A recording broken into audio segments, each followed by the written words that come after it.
Assalamualaikum warahmatullahi wabarakatuh. Perkenalkan, nama saya Ananisa dari kelas 2B Ekonomi. Di sini saya akan menjelaskan tentang konsep elastisitas. Bisa dilihat slide-nya ya. Pengertian elastisitas. Elastisitas adalah perbandingan perubahan proporsional dari sebuah variabel dengan perubahan variabel lainnya. Dengan kata lain, elastisitas mengukur seberapa besar kepekaan atau reaksi konsumen terhadap perubahan harga. Kemudian ada rumus elastisitas permintaan ya. Kita lihat aja dulu rumusnya karena kita bakalan jelasin di contoh soalnya. Lanjut, ada pengertian elastisitas permintaan.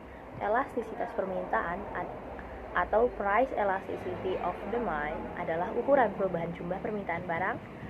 Pada umumnya, jika harga naik, maka permintaan akan menurun. Nah, kalau elastisitas permintaan. Kemudian ada contoh kurva permintaan. Di sini kalau kurva permintaan tuh jadi kayak menurun gitu. Sedangkan kalau kurva penawaran itu kayak gini. Kita lanjut. Faktor penentu yang menentukan elastisitas permintaan. Yang pertama ada ketersediaan barang pengganti. Yang kedua ada persentase dari pendapatan pembeli. Kemudian kebutuhan, durasi, loyalitas merek, pembayar, barang adiktif. Luasnya definisi barang yang diukur. Lanjut, ada jenis-jenis elastisitas permintaan. Kalau misalkan jumlah dari yang kita hitung gitu ya, itu lebih dari 1, maka namanya itu penawaran elastis. Nah, kalau misalkan kurang dari 1, namanya penawaran inelastis. Kemudian ada IS sama dengan 1. Nah, itu namanya penawaran elastisitas uniter atau satuan. Terus ada yang IS cuma titik doang. Nah, itu namanya penawaran elastis sempurna. Kemudian yang terakhir ada penawaran inelastis sempurna. Itu dilambangkan dengan IS sama dengan 0. Nah, faktor yang mempengaruhi elastisitas permintaan.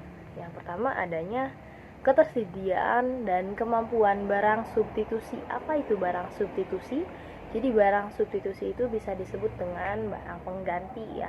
Contoh, kita mau minum teh. Nah, kalau misalkan kita teh itu langka nih, kita bisa kan menggantinya dengan air putih. Nah, itu namanya substitusi. Berbeda dengan minyak. Kalau minyak kan kita benar-benar butuh gitu kan. Kemudian ada intensitas kebutuhan. Kemudian ada pendapatan konsumen, itu berpengaruh ya. Kemudian ada pendapatan konsumen, barang yang sudah menjadi kebiasaan untuk dipergunakan. Nah, gitu. Lanjut, kita lihat pengertian elastisitas penawaran. Jadi elastisitas penawaran didefinisikan sebagai derajat kepekaan jumlah penawaran itu sendiri. Di bawahnya ada kurva. Di bawahnya ini ada kurva, nanti aja kita jelasinnya di contoh soalnya. Lanjut, aduh ini nggak kelihatan. Kita lihat.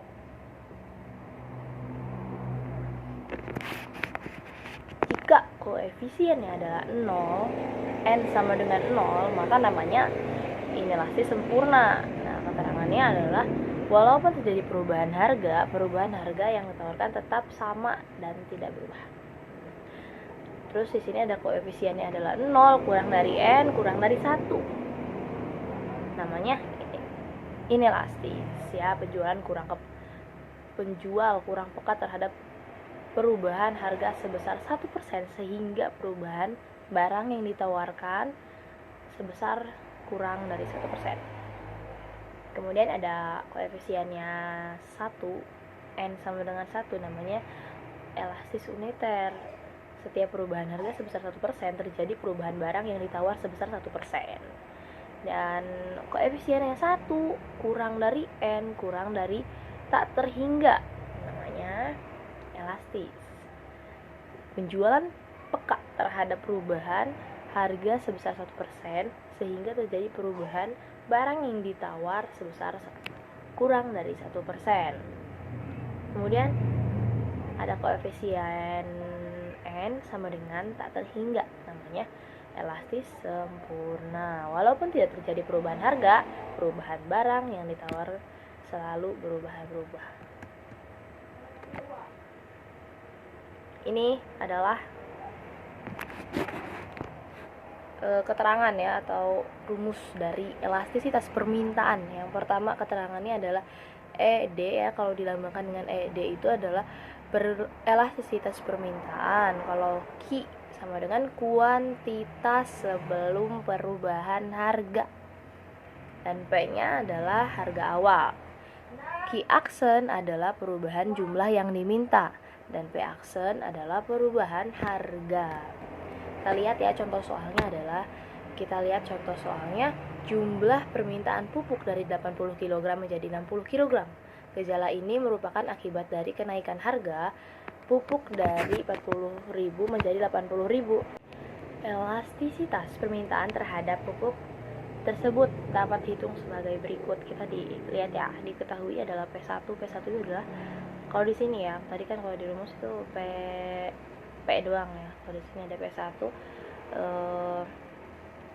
P1 itu adalah harga sebelum adanya perubahan gitu. Dan permintaan saat belum ada perubahan itu ada 80. Nah, dan P2 itu ada 80.000 harga sesudah diubah ya. Kemudian ada permintaan yang menjadi 60 turun karena kenaikan harga tersebut. Itu namanya perubahan permintaan. Terus rumusnya adalah ID sama dengan delta Q per delta P dikali P per Q. Kita masukin aja ya. Sini 60 dikurangi 80 ya rumusnya, karena delta itu bisa disebut hasilnya. Kemudian ada 80 dikurangi 40, tinggal dijumlahin aja, maka jadinya minus 20 per 40.000 dikali 500, dan hasilnya sudah dihitung jadinya 0,25. dan artinya jika 0,25 itu namanya inelastis karena kurang dari 1. Terus ada rumus elastisitas penawaran. Ini beda lagi ya. Kalau yang tadi adalah permintaan, kalau ini adalah penawaran. Di sini keterangannya adalah IS sama dengan koefisien elastisitas penawaran, dan delta P adalah perubahan harga.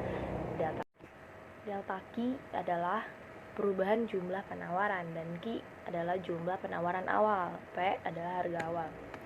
Di sini ada contohnya.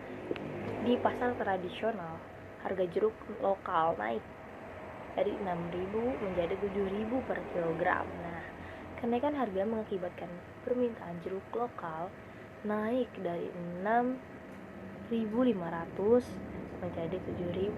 Perhitungan koefisien elastisitasnya yaitu, ini ada rumusnya, IS sama dengan delta Q per delta P dikali P dibagi Q. Kita masukin, hitung, kemudian itu ada hasilnya 0,46.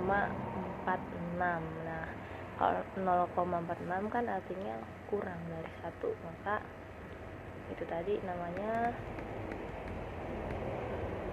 kurang dari 1, berarti inelastis ya. Oke, nanya itu yang bisa saya sampaikan. Terima kasih. Wassalamualaikum warahmatullahi wabarakatuh.